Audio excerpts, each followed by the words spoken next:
You've heard the number. 2 million to retire. 3 million if you want to be comfortable. 10 million if you want to feel safe. And if you've ever seen those headlines and felt your stomach drop, like retirement is some exclusive club you didn't get invited to, this is for you. Because the uncomfortable truth is, those numbers are not wrong. They're just lazy. They're lazy because they skip the only question that matters. How much income do you need every month in retirement, and where will it come from? In 2026, retirement planning got more confusing for one big reason. People are finally realizing that retirement isn't a net worth problem. It's a paycheck replacement problem. So today, we're going to calculate how much you actually need to retire in 2026 using real math, real costs, and the stuff most people conveniently leave out: healthcare, taxes, Social Security timing, and the single risk that can wreck even a perfect retirement plan. Your retirement number isn't a number, it's a formula. The financial reality check. So let's talk about the elephant in the room. Why has the number jumped so dramatically? Just last year, in 2025, retirees thought you needed around $580,000 to retire comfortably. That's a $250,000 increase in expectations in just 12 months. The answer isn't complicated. It's inflation, healthcare costs, housing expenses, and the simple reality that everything costs more than it used to. That gallon of milk, that tank of gas,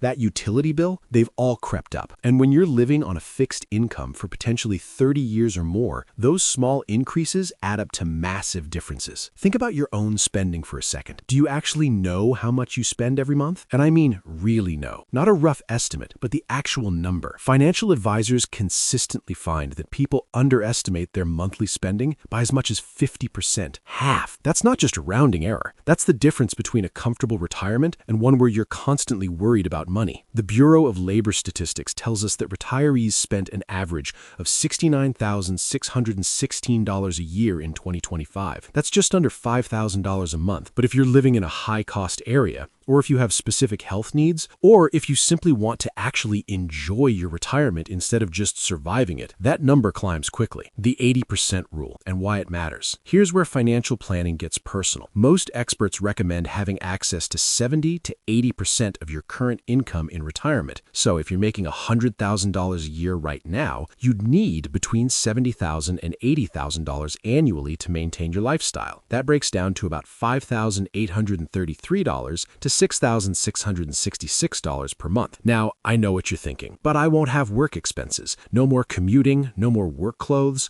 no more eating lunch out every day. And you're right, but you also won't have those automatic retirement contributions anymore. You won't be getting that employer match. And here's the kicker. You'll probably have a lot more time to spend money on the things you actually enjoy. The healthcare time bomb. Let's talk about the expense that catches almost everyone off guard: healthcare. This is where retirement planning gets really serious, really fast. If you're 65 and retiring in 2025, estimates show you'll need approximately $172,500 for medical costs throughout your retirement. That's up from $165,000 just the year before. And if you opt for original Medicare plus a Medigap policy, those lifetime costs could reach $275,000 for men and $313,000 for women. Read those numbers again. A quarter to a third of $1 million.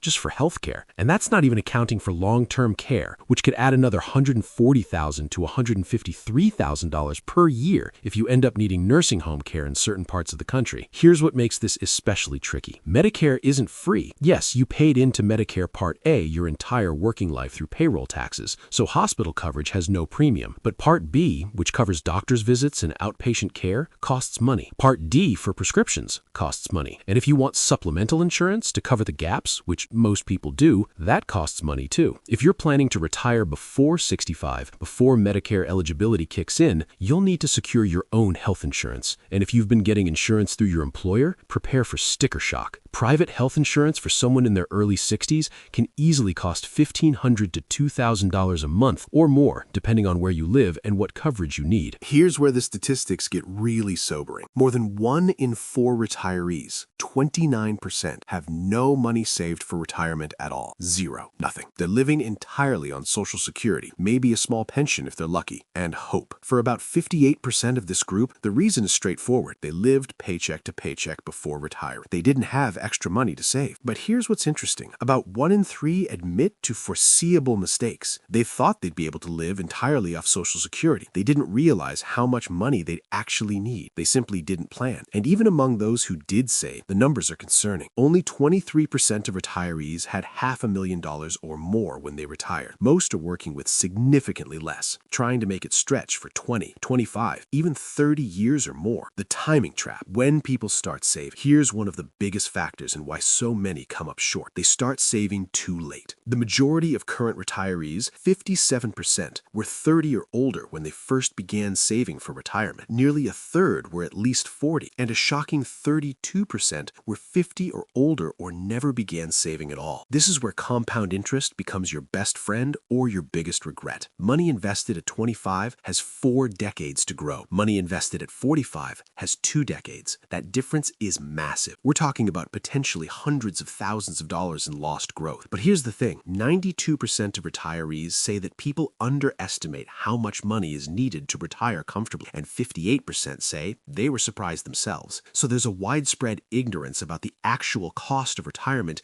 that isn't being addressed until it's too late. What you're actually spending money on. Let's get specific about where retirement money actually goes, because this is where the rubber meets the road. According to recent surveys, here's where retirees are spending more than they expect. Groceries, 67% are spending more than planned, with 27% spending significantly more. Think about it. You're home more. You're cooking, and food prices have been climbing steadily. That weekly grocery bill adds up fast over a year. Insurance premiums, 60% are spending more than predicted, including 22% who describe the increase as substantial. We're talking home insurance, health insurance, auto insurance. All those premiums keep creeping up, and when you're on a fixed income, there's no raise coming to offset. Property taxes, 43% are paying more than expected. Your home might be paid off, but those property tax bills keep arriving and they keep growing. Medical care and prescriptions, 37% are exceeding their healthcare budget. Even with Medicare, there are co-pays, deductibles, medications, and treatments that add up quickly. Home maintenance, 32% are spending more than planned, keeping their homes in good shape. That roof doesn't last forever. That HVAC system eventually needs replacing. That driveway needs repaving. Let's talk about Social Security, because for most retirees, it's the foundation of their retirement income. About 90% of retirees receive Social Security benefits,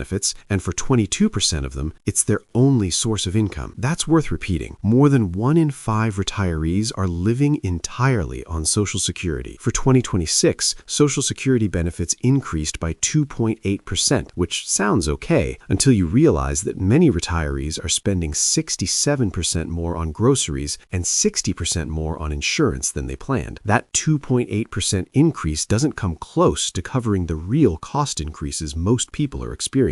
The average Social Security retirement benefit in 2026 is about $2,071 per month. That's $24,852 a year. Now, compare that to the average retiree spending of nearly $60,000 annually. See the problem? Social Security typically replaces between 35 and 40% of your income. The rest has to come from somewhere else. And here's a critical decision point. You can start taking Social Security as early as 62, but if you do, you'll permanently reduce your benefits by 30% or more. If your full retirement benefit would be $2,778 per month, starting at 62 drops that to just $1,822, but waiting until 70 increases it to $3,575. That's a difference of $1,753 per month, over $21,000 per year for the rest of your life. Yet many people take it early because they need the money, or because they're worried the system won't be around later. Speaking of which, more than half of retirees, 54%, aren't confident Social Security will continue to provide full benefits for the rest of their lives. Over a third believe Social Security benefits will actually run out during their lifetime. The retirement crisis nobody wants to talk about. 2/3 of American retirees, 64%, say the United States is in a retirement crisis, and and only 41% believe retirement will even be possible for the typical American in 25 years. Let that sink in. Current retirees, people who've successfully navigated the system, don't think future generations will be able to do the same. The pessimism is palpable. Nearly half of American retirees worry they'll outlive their savings. A majority say they have no plan if their retirement savings run out, and a third say they would prefer to die rather than have that happen. That's not just a financial statement, that's a statement about dignity, independence, fear. More than half of retirees, 55%, prioritize preserving their finances over actually enjoying retirement. 1 in 7 have avoided medical appointments or treatments to preserve their savings. 1 in 8 have skipped meals for the same reason. This is the reality of retirement in 2026 for millions of Americans. So, we've painted a pretty grim picture. But here's the good news. If you're reading this and you haven't retired yet, you still have time to change your trajectory. And if you're already retired, there are still strategies that can help you maximize what you have. If you're still working and planning to retire, first, maximize your retirement contributions. For 2026, you can contribute up to $24,500 to a 401k or $32,500 if you're 50 or older. If you're between 60 and 63, you can contribute up to $35,775 thanks to new super catch-up contributions. That's real money that can grow significantly, especially if your employer matches any of it, and much more when you factor in investment growth. Second, get serious about understanding your expenses, not what you think you spend,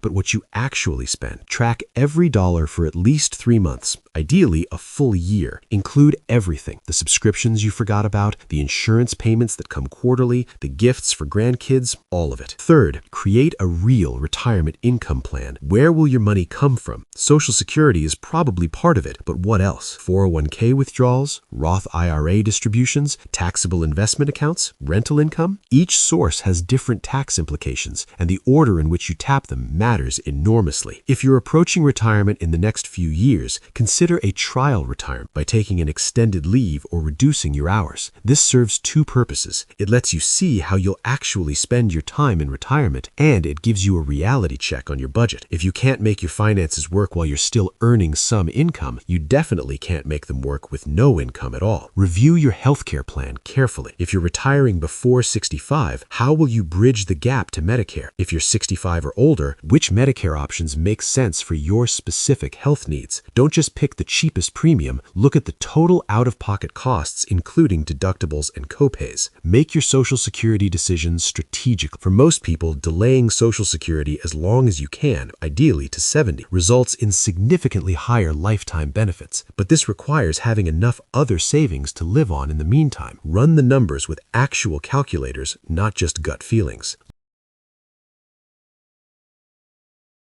Let's talk about specific opportunities for 2026. The IRS has increased contribution limits across the board, and if you haven't retired yet, these are tools you should absolutely be using. For traditional and Roth IRAs, the contribution limit has risen to $7,500 for 2026. If you're 50 or older, you can add a $1,100 catch-up contribution, bringing your total to $8,600. That might not sound like a fortune, but invested wisely over several years, it compounds into real money. For 401ks, 403bs, and most 457 plans, the base contribution limit is $24,500 for 2026. The standard catch-up contribution for those 50 and older is $8,000, bringing the total to $32,500. But here's where it gets interesting. If you're 60 years old and planning to retire at 67, that's potentially 7 years of maximum contributions. Even if you only do this for 3 or 4 years, you're talking about adding well over $100,000 to your retirement savings, more if your employer matches any of it, and much more when you factor in investment growth. Maybe the most valuable insights come from the regrets of people who've already retired. 61% of retirees have regrets about their retirement. Here's what they wish they'd done differently. Saved more money. This is the #1 regret, cited by 33% of retirees. Looking back, they wish they'd spent less on things that didn't matter and saved more for the future that absolutely does matter. Invested more aggressively when young. 38% wish they'd invested in more high-risk, high-reward assets when they had time to recover from market downturn. When you're 30 or 40, you can ride out a bear market. You're 70, you can't. Managed money better before retiring. Over half, 56%, wish they'd been more careful with their money during their working years. All those small financial decisions add up over a lifetime. Starting taking Social Security at the right time. 30% believe they started taking Social Security benefits too early, permanently reducing their monthly income. Better understanding retirement planning and investments. 64% wish they'd better understood retirement savings and investments when they were working. Financial literacy isn't just about knowing the basics, it's about understanding the long-term implications of your choices. So, how much do you actually need to retire in 2026? The honest answer is, it depends on you, your lifestyle, your location, your health, your goals. But if we're talking ballpark figures based on current data, current retirees believe you need $823,800 to retire comfortably. Experts suggest having 10 times your income saved by age 67. You should plan to replace 70 to 80% of your pre-retirement income. Healthcare costs alone could require $172,500 to $313,000 over your retirement. Social Security will likely only replace 35 to 40% of your income. The gap between where most people are and where they need to be is significant. But it's not insurmountable, especially if you're catching this message years before retirement rather than months before. The retirees struggling right now are sounding an alarm for the rest of us. They're telling us that the old rules, save 10%, rely on Social Security, everything will work out, aren't enough anymore. We need to be more intentional, more aggressive with our savings, and more realistic about the costs we'll face. Here's the reality. Retirement in 2026 and beyond will look different than it did for previous generations. The pension plans are mostly gone. Social Security faces long-term funding challenges. Healthcare costs continue rising faster than inflation. The safety nets previous generations relied on are fraying. But information is power. Knowing these numbers,